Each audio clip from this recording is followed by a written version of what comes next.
தொகுதி மறுசீரமைப்பு இன்னைக்கு அவசர பிரச்சனை கிடையாது. அவசர பிரச்சனை தீர்த்து விட்டீர்களா நீங்கள்? தொகுதி ஏன் இந்த மற்ற முதல்வர்களுக்கெல்லாம் தெரியாத, ஏன் அவங்களாம் அமைதியாக இருக்காங்க? எனக்கு சொல்லுங்கள். எனக்கும் தெரியல, நீங்கள் சொல்லுங்கள். அவங்களுக்கு தானே தொகுதி போகுது. அன்னைக்கு பட்டியல் படித்தேன்ல, ஆந்திராவுக்கும் அதிகமாக போகுது.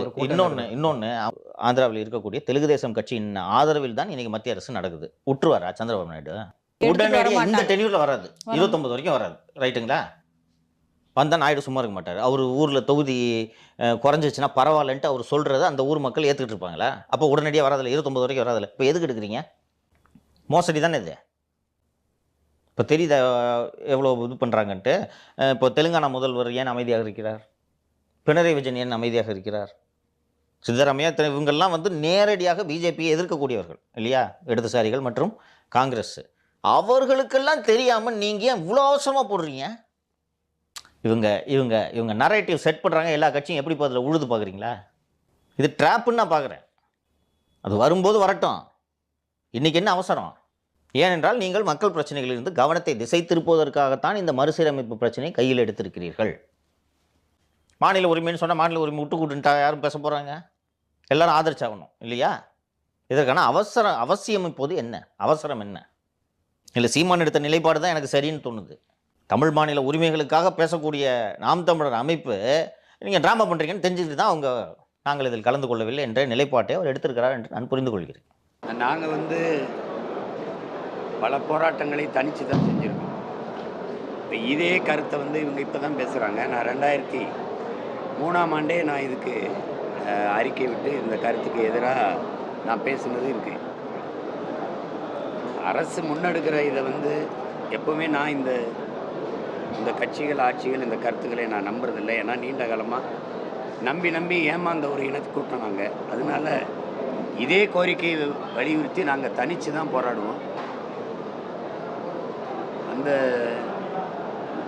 கூட்டத்தில் நாங்கள் பங்கேற்க மாட்டோம். நான் தனித்து தான் போராடுவோம். உங்களுடைய குரல் அது எந்த அளவுக்கு ஒலிக்கும் போது திமுகவுடைய இந்த நிலைப்பாடை மக்கள் எப்படி எடுத்துக்கிறாங்க? இப்போ மாற்று கருத்து வர ஆரம்பிச்சிருச்சு எல்லாருக்கும். இது தேர்தலில் எந்த அளவுக்காவது எதிரொலிக்குமா? திமுகவை ஆதரவு பெருகுதுன்றீங்க.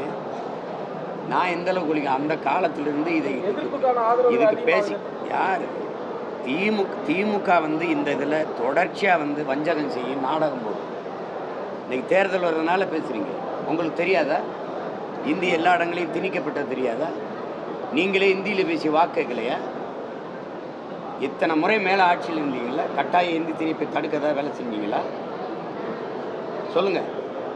இத்தனை மாநிலங்கள், இத்தனை மாநில மொழிகள், அது எல்லா மாநில மொழிகளும் ஆட்சி மொழியாக வேண்டும் ஏதாவது நீங்கள் அதுக்கு ஏதாவது போராடினீங்களா? அதுக்கு ஏதாவது உறுதிப்படுத்தினீங்களா? ஒன்றுமே இல்லையே. இன்னைக்கு தான் இந்திய திணிக்குதா? இந்த அரசு இன்னைக்கு தான் இந்திய திணிக்குது. இன்னைக்கு தான் இனி திணிக்குதா? நீங்கள் கூட வச்சிருக்கிற காங்கிரஸ் கட்சி, கம்யூனிஸ்ட் கட்சியினுடைய நிலைப்பாடன் நீங்கள் எதிர்க்கிற இந்திய எதிர்ப்பு இருக்குல்ல, இதில் உங்கள் காங்கிரஸ் கட்சி, கம்யூனிஸ்ட் கட்சியினுடைய நிலைப்பாடன். எத்தனை காலத்துக்கு இந்த நாடகத்தை எங்களை நம்ப சொல்லிட்டு இருக்கீங்க? உங்களுக்கு தெரியாம தான் இந்தி வந்ததா? 1935 எங்கள் தாத்தன் செத்தான், நடராஜன். அப்புறம் 65 பெரும்போராட்டம் போராண்டி 800க்கும் மேற்பட்டவன் செத்தான். 18 பேர் தான் கணக்கில் காட்டினீங்க. இன்னைக்கு திருப்பி அந்த புதுசா நேத்து கட்சி ஆரம்பிச்சு இன்னைக்கு ஆட்சிக்கு வந்தீங்களா? இன்னைக்கே அந்த பிரச்சனை தொடருது. 60 வருஷமா என்ன பண்ணிக்கிட்டு இருந்தீங்க? நீங்க நடத்துற தம்பி அண்ணாமலை கேட்கறதுக்கு பதிலுங்க, நீங்க நடத்துற பள்ளிக்கூடங்களில் பயிற்று பாட மொழியா இந்தி இருக்கா இல்லையா? அங்கே தமிழ் பயிற்றுவிக்கப்படுதா? ஒரு கொள்கை முடிவு என்ன? உங்கள் கொள்கை முடிவு இப்போ நான் என் கொள்கை முடிவு சொல்கிறேன். எம்மொழியும் கற்போம் நாங்கள் வாழ, எம்மொழி தமிழ் கற்போம் எங்கள் இனம் வாழ. உலகத்தில் எந்த ஒரு தேசிய இனத்திற்கும் கொள்கை மொழி அவரவர் தாய்மொழியாக தான் இருக்கணும். அது தெலுங்கோ, கன்னடமோ, மலையாளிமோ அவரவர் நிலத்தில். ஆனால் விரும்பினால் எம்மொழியும் கற்போம். உலக மொழிகள் எல்லாத்தையும் கற்போம். அது டச்சு வேணுமா, ஸ்பானிஷ் வேணுமா, ஜெர்மன் வேணுமா, எது வேணுமா கற்றுக்குருவோம். ஃப்ரெஞ்சு வேணுமா கற்றுக்குவோம். அந்த மாதிரி ஒரு முடிவில்லையே. இருமொழி கொள்கையில் அதில் எம்மொழி எங்கே இருக்கு? இருமொழி கொள்கையே இந்தி இங்கிலீஷ்னு ஆயிடுச்சு. மும்மொழி கொள்கையில் அந்த கொள்கையாளர்கிட்ட கேட்குற கேள்வி எம்மொழி கற்க வாய்ப்புங்க எங்கே இருக்கு? நீங்களே சொல்றிய எல்லா தனியார் பள்ளியும் தமிழ் பாடமொழியாக கூட எடுத்தாச்சு. பயிற்று மொழியாக ஆங்கிலம் வந்துடுச்சு, பாடமொழியாக ஹிந்தி வந்துடுச்சு. எங்க தமிழ் இருக்கு சார்? அதே போல சும்மா நீங்க தமிழ் நீங்களே நடத்துகிற விளையாட்டுப்படி சதுரங்க விளையாட்டு கிடையாது, நம்ம செஸ்ஸு தான், நம்ம சதுரங்க விளையாட்டு கிடையாது, கேலோ இந்தியா தான். நீங்களே எல்லாத்துலேயும் நம்ம ஸ்கூல் தான், ஏன் நம்ம பள்ளி கிடையாதா? நம்ம சென்னை தான். இப்போ இப்படியே வாங்க சென்னைக்கு கடற்கரைக்கு, நம்ம தமிழ் இருக்கு, சென்னை இங்கிலீஷ் இருக்கு. நீ தான் தமிழ் வளர்க்குறதா? எதையாவது சொல்லிட்டு இருக்காங்க. இங்கே பாருங்க இந்த நாடகத்தை நினைவு தெரிஞ்ச நாள்ல இருந்து பார்த்துட்டு இருக்கோம் நாங்கள். இப்படியே இந்த ஏமாற்று நாடகத்தை தேர்தல் வரணும்னா அவன் இந்தியை திணிக்கணுங்கிறது, இவர் எதிர்க்கணுங்கிறது. எத்தனை நாளைக்கு இந்த நாடகத்தை நீங்கள் எங்கள் ஊரில் போடுவீங்க? தமிழ் சமூக, தமிழ் இன பிள்ளைகள், தமிழ் தேசிய இன பிள்ளைகள் அடிமை நிலையிலிருந்து விடுதலை பெறணுங்கிற அந்த விழிப்புணர்வு பேரெழுச்சியாக உருவாக்கிட்டு இருக்கு. குறுக்க போட்டு விளையாட்டு கட்டிக்கிட்டு கூடாது. இதெல்லாம் திமுக இந்தியை எதிர்க்கிற இவருக்கு தெரியாது.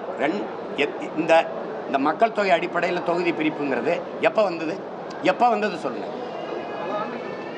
அப்போ எதுக்காம என்ன பண்ணீங்க? 2023 செப்டம்பர் மாதம் இதே மாதிரி பத்திரிகையாளர்கிட்ட நான் பேசுனதற்கு உங்களுக்கு வலைவெளி நான் அறிக்கை விட்டது, எதிர்த்து இது பண்ணது இருக்குது. அப்போல்லாம் என்ன பண்ணீங்க? இப்போ பேச வேண்டிய தேவையா வருது? ஏன்னா இப்போ தேர்தல் வருது. அதை தொடங்கும் போதே எல்லாமே நீட்டை கொண்டு வந்தது யாரு? காங்கிரஸ். கூட இருந்தது யாரு? நீங்கள். ஜிஎஸ்டி கொண்டு வந்தது யாரு? காங்கிரஸ். கூட இருந்தது யாரு? நீங்கள். என்ஐஏ கொண்டு வந்தது யாரு? காங்கிரஸ். கூட இருந்தது யாரு? நீங்கள். எல்லாமே நீங்கள் கொண்டு வந்ததானே. நீங்கள் பெற்று பேர் வச்சிங்க, அவர் நல்லா ஊட்டமாக உணவு கொடுத்து வளர்க்குறாரு. வேற என்னது? திடீர்னு வந்து நீட்டுங்கிறது, அதை ஒழிப்புங்கிறது, இப்போ எங்களால் ஒழிக்க முடியாதுங்கிறது. அப்போ சொல்லியிருக்கணும்ல, காங்கிரஸ் தலைமையிலான கூட்டணி நாங்கள் வந்தால் தான் ஒழிக்க முடியும்னு நீங்கள் சொல்லியிருக்கணும்.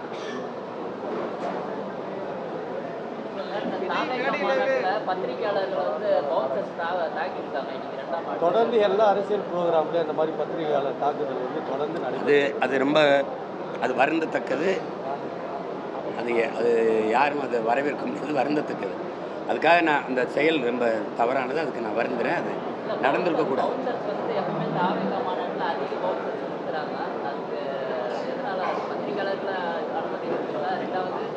அனுப்பியும் கொடுக்குறாங்க, தாக்குதலும் நடத்துகிறாங்க. நீங்கள் ஏன் இவ்வளவு பாதுகாப்பு ஆட்கள் இருக்கிறாங்க அப்படிங்கிறத நீங்கள் என் தம்பிகிட்ட தான் கேட்கணும். நீங்கள் அவர் வச்சுக்கிறதுக்கு என்கிட்ட கேட்கக்கூடாது. அது அவர் சொல்ல வேண்டிய பதில், எனக்கு பதில் இல்லை. அதே போல் திமுக வந்து இந்தி திணிப்புக்கு எதிராக விஜய் ஹேஷ்டாக் போட்டு பெண்ணை வந்து அவர் விட்டு கொடுக்குற ஸ்டேஜில், ஆனால் பிரசாந்த் வந்து அதை அவாய்ட் பண்ணிட்டாரு. அந்த ஒரு நிகழ்வு தம்பி, இங்கே நீங்கள் ஒன்றா தெரிஞ்சுக்கணும். இப்போது இங்கே இருக்கிற எல்லாருமே நீங்கள் கும்மிடி பொண்டியை தாண்டினா வாழ முடியாது, அங்கே போனால் கழிபரப்ப முடியாது, இந்த பானி பிரிதிங்க முடியாது, ஏதாவது ஒரு வலுவான காரணம் இருக்கா? இத்தனை காலங்கள் இந்த நிலப்பரப்பில் நாங்கள் இந்தியை இல்லாமல் வாழ முடியாமல் இருந்தோமா? இந்தியை வச்சு தான் வாழ்ந்துக்கிட்டு இருந்தோமா? இதெல்லாம் நீங்கள் ஆழ்ந்து பார்க்கணும். ஒரு கோட்பாடு தான். அவர்கள் மொழியை எங்கள் மீது திணிக்க போராடுறாங்க, நாங்கள் அதை தடுத்து எங்கள் மொழியை மீட்க காக்க போராடுறோம். இது தவிர்க்க முடியாத போர். இதை நீங்கள் புரிஞ்சுக்கணும்.